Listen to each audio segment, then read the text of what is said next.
ذکر امام حسین علیہ السلام میں، یہ میں بزرگان علماء مراجع کا جملہ کہہ رہا ہوں، جتنا زیادہ کر لیں اس کی کوئی حد نہیں ہے، جتنا بھی کر لو وہ حق حسین کے مقابلے میں کم ہے. یہ بات ذہن میں رکھیے گا. کبھی یہ نہ سوچیے گا کہ بہت ہو گیا اور بہت کر لیا، بہت مجلسیں ہو گئیں یا بہت نیاز ہو گیا یا بہت اہتمام ہو گیا. نہیں، آپ بہت کا لفظ ہی نہیں ہے، نہیں ہے. اس میں سب سے پہلے تو یہ بھی ذرا دیکھیے گا، بہت امپورٹنٹ ہے، امام حسین کی راہ میں مال خرچ کرنے کے لیے بڑی احادیث ہیں، بہت ثواب ہے. اور حسین یہ نہیں دیکھتے کہ کون کتنا دے رہا ہے، یعنی کتنا اللہ نے عطا کیا تھا اس میں سے کیا حسین کے لیے قربان کر رہا ہے. 10 درہم تھے تو 10 دے دیے، کسی کے پاس 100 تھے تو 10 دے دیے، تو یہ دونوں 10 برابر نہیں ہو سکتے حسین کی نگاہ میں. تو یہ کم زیادہ کی بات نہیں ہو رہی یہاں پر، یہ بات ہے کہ اس نے کس میں سے کتنا دیا ہے، اور پھر یہ کہ کس خلوص سے دیا ہے، وہ تو پھر حسین اپنے علی ہی جانتے ہیں میدان محشر میں. بس لیکن اس بات کا خیال کیجئے گا، خبردار یہ نہ ہو کہ ہم نعوذ باللہ امام حسین کے نام پر بھی اپنے مال حرام میں سے خرچ کر رہے ہوں. یہ بہت خطرناک ہے. اور رزق حرام کا معاملہ، میں نے کل کچھ داڑھی پہ بات کی تھی، کچھ دوستی کے معاملات پہ بات کی تھی، کچھ شادی کے معاملات پہ بات کی تھی، آؤٹ آف سیکٹ میرج. تو کچھ پوائنٹس ہیں جو مجھے اس اشرے میں مکمل کرنے، ان میں سے بہت اہم ہے یہ مال حرام کا معاملہ. گھر میں مال حرام سے بچے کی پرورش ہو رہی ہے، پھر آپ یہ توقع نہیں رکھیں کہ اس کے دل میں عشق امام حسین علیہ السلام. اچھا مولانا صاحب، ہم تو کوئی نہ شراب بیچ رہے ہیں، نہ کوئی سود کھا رہے ہیں، کچھ بھی نہیں کر رہے، ہم تو مال حرام. ہاں ٹھیک ہے، ماشاءاللہ یہ تو نہیں کر رہے. بہن کو وراثت میں حق دے رہے ہیں یا اس کی وراثت غصب کر کے بیٹھے ہوئے؟ بیٹی کو جو اسلام نے جائز شرعی حق دیا وہ دے رہے ہیں، زوجہ کو جو جائز شرعی حق مہر ہے وہ دے رہے ہیں. یہاں تو کتنے، مجھے تو آج بھی ایک فون آیا تھا اور یہ تو روز کا معمول بنا ہوا ہے. ایک خاتون نے فون کیا کہ مولانا صاحب میرے شوہر کے جو بھائی ہیں انہوں نے ماں باپ کا انتقال ہو گیا تو ہم اوورسیز رہتے ہیں، انہوں نے ہمارے نام سے جعلی کاغذات بنا دیے، جعلی سائن، جعلی اسٹیمپ وغیرہ کر کے ساری جائیداد اپنے نام پر کر لی، ہمیں وراثت سے محروم کر دیا. یہ ایک دن کی بات نہیں، یہ تو ہر دن کی کہانی ہے. ہر دوسرا تیسرا مومن کہہ رہا ہوتا ہے کہ ہمارا وہ ہم فلاں مومن کو قرضہ دیا تھا، وہ قرضہ ہڑپ کر کے بیٹھ گئے، لیکن جا رہے ہیں بار بار امام حسین کی زیارت پر. ایسی مثالیں ہیں یا نہیں؟ کتنے ہی لوگوں کا مال غصب کر کے بیٹھے ہوئے بڑی عظیم الشان مجلس کروا رہے ہیں. مجھے نہیں پتا کہ یہ مجلس امام حسین السلام کی نگاہ میں قبول ہے نہیں ہے. تو ذرا ایک مرزا دبیر، انہوں نے ایک نظم کہی ہے پوری ایک واقعے پر. اب تو مومنین یہ کہنے لگیں کہ مولانا اپنوں سے اعتبار ہی اٹھ گیا ہے، ہم نہیں کام کرنا چاہتے اپنوں سے. بعض لوگ یہ کہتے ہیں کہ مولانا صاحب نیکی کا زمانہ ہی نہیں رہا. البتہ یہ بات ہے، نیکی میں بات کہہ دوں، یہ جو کہتے ہیں نا نیکی کا زمانہ ہی نہیں رہا، یہ نیکی کی جزا کو بندوں سے ایکسپیکٹ کر رہے ہوتے ہیں. یہ بات پہنچ گئی آپ تک؟ جو نیکی کی جزا کو اللہ سے چاہتے ہیں نا، ان کے لیے ہر زمانہ ہی نیکی کا زمانہ ہے. ذہن میں رکھیے گا. تو یہ ایک بات اور ہو گئی. لیکن کسی کا مال غصب کر لینا اور اس کے بعد پھر بڑے مومن بن گئے، بڑے بظاہر دیندار متقی بن گئے، یہ تو میں مرزا دبیر علیہ رحمہ انہوں نے ایک نظم کیا ایک واقعے کو.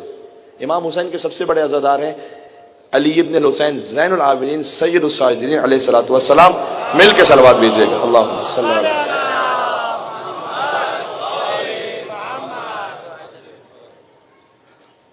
ان کی گود میں تھے امام باقر علیہ السلام، بچپن کا عالم تھا.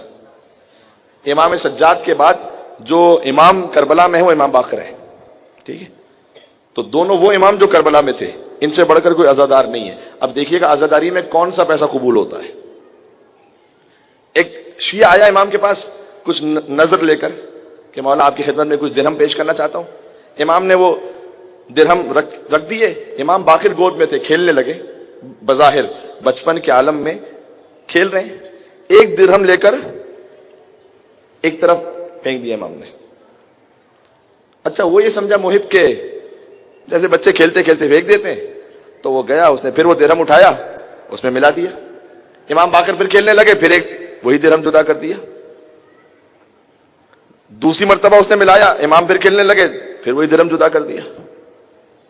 تو اس نے کہا کہ مولا یہ بار بار آپ کے فرزند وہ درہم وہاں رکھ دیتے ہیں, تو وجہ کیا ہے؟ امام نے وجہ بتا. اچھا, مرزا دبیر نے اس کو پورا نقل کیا واقعے کو.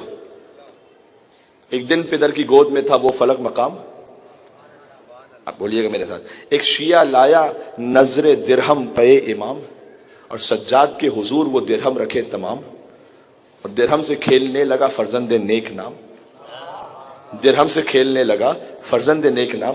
کیا عقل دی تھی خالق روز حساب نے, پورے مجمع کی توجہ, کیا عقل دی تھی خالق روز حساب نے, درہم زمین پہ پھینک دیا ایک جناب نے. تب دوڑ کر محب نے وہ درہم اٹھا لیا اور اس کو درمیان دراہم ملا دیا. باقر نے چن کے پھر وہی درہم جدا کیا. پورا مجمع, باقر نے چن کے پھر وہی درہم جدا کیا. تفلی میں تھی یہ آپ پہ تائید کبریا, تفلی میں تھی یہ آپ پہ تائید کبریا. لکھا ہے 3 بار یہی ماجرا ہوا, اس دم محب کو شہ کے تحیر بڑا ہوا. وہ سوچ رہا ہے, وہ اس دم محب کو شہ کے تحیر بڑا ہوا. عابد سے کی یہ شیعہ عابد نے التجا, عابد سے کی یہ شیعہ عابد نے التجا. ارشاد آپ کیجئے یہ ماجرا ہے کیا؟ شہ نے کہا سبحان اللہ, ارشاد آپ کیجئے یہ ماجرا ہے کیا؟ اس ایک مصرے کے لیے میں آپ کو زحمت دینا چاہتا ہوں. ارشاد آپ کیجئے یہ ماجرا ہے کیا؟ شہ نے کہا یہ عادت طفلی نہ جاننا. شہ نے کہا یہ عادت طفلی نہ جاننا. کیوں؟ ہوگا امام بعد ہمارے یہ محلقہ, ہوگا امام بعد ہمارے یہ محلقہ. تو پھر امام کیوں قبول نہیں کر رہے؟ کہا درہم یہ ایک غصبی و مال حرام ہے, درہم یہ ایک غصبی و مال حرام ہے, کیوں کر اسے قبول کرے, یہ امام ہے.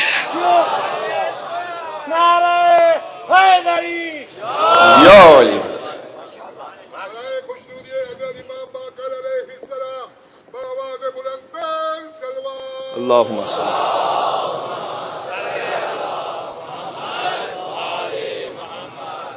رجوری. جب امام باقر علیہ السلام نے قبول نہیں کیا تو امام زمانہ کیسے قبول کریں گے؟ تب کوئی یہ بات نہ کرے کہ مولا کی عزاداری تو ہو رہی, مولانا یہ سب سے بڑے عزادار ہے امام سجاد اور امام باقر. جب یہ قبول نہیں کر رہے تو کم ہو لیکن حلال سے ہو, یہ ذہن میں رکھے. آج کے لیے بہت امپورٹنٹ ہے. اور اگر اللہ نہ کرے کبھی زندگی میں ایسا ہو چکا ہے آپ سے 10 سال پہلے 20 سال پہلے کسی حق غصب کیا ہوا ہے, وہ اب تک ہے گردن پر, وہ ختم نہیں ہوا. کبھی کبھی ہوتا ہے چھوٹی سی بات ہوتی ہے, مثلا ایک اسٹوڈنٹ جب اسٹوڈنٹ لائف گزار رہے تھے 30 سال پہلے, تو اس وقت ضرورت تھی, کسی نے لون دیا, اس زمانے میں 10,000 20,000. اب ماشاءاللہ آپ صاحب ثروت ہو گئے پڑھ لکھ کر, آپ کے لیے وہ 10-20 ہزار کوئی میٹر نہیں کرتا, لیکن وہ 10,000 آپ پر قرض ہے اب تک, چاہے وہ 30 سال پرانا ہے, وہ ہے.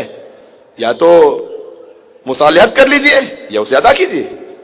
تو یہ سخت معاملہ ہے, آپ غور فرما رہے ہیں. تو بس میں آج کے لیے گزارش کرنا چاہتا تھا کہ یہ بہت امپورٹنٹ ہے کہ ان معاملات پر ہم توجہ رکھیں, پھر انشاءاللہ اپنے طور پر حلال اور پاکیزہ کوشش کریں, اور پھر امام حسین علیہ السلام کی صدقے میں دعا کریں.